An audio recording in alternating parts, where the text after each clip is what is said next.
Dans cette vidéo, je vous propose de voir un petit peu plus en détail les différentes façons d'utiliser le Kieko. On peut regrouper les utilisations du Kieko en deux catégories.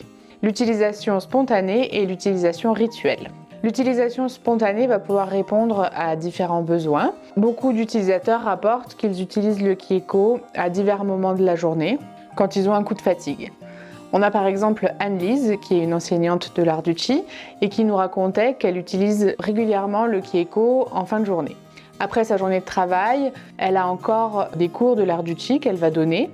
Et donc faire une séance de Kieko quand elle se sent fatiguée, ça lui permet de retrouver un petit peu d'énergie avant son cours.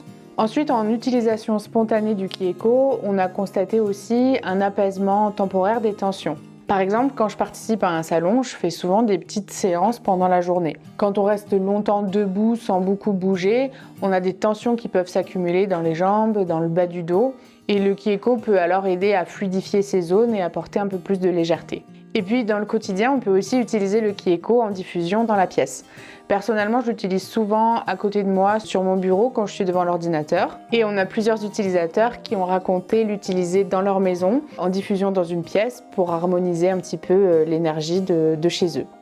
Et comme je l'ai mentionné dans une autre vidéo, je pratique aussi la craniosophie, qui est une thérapie manuelle biodynamique. Et il m'arrive aussi de laisser le Kieko agir dans la pièce entre deux séances. Mais je parlerai en détail de ce type d'utilisation dans une autre vidéo. Et donc, on va aussi avoir l'utilisation rituelle du Kieko.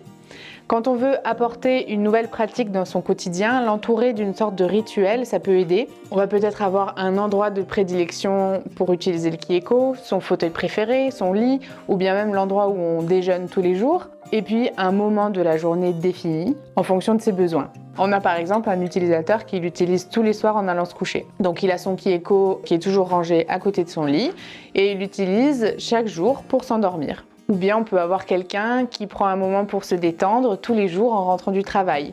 Il se prépare une tasse de thé, il s'installe dans son fauteuil et il lit quelques pages pendant qu'il fait sa séance de Kieko. Ce qui est intéressant avec une utilisation rituelle, c'est que l'harmonisation énergétique va pouvoir être plus profonde parce qu'elle est retravaillée chaque jour. Et c'est vraiment ça qui se ressent dans le quotidien. Si vous avez des questions sur l'utilisation du Kieko, vous pouvez me les poser en commentaire. Et si vous voulez en discuter plus en détail, vous pouvez prendre rendez-vous en visio avec moi directement sur le site de Kisana.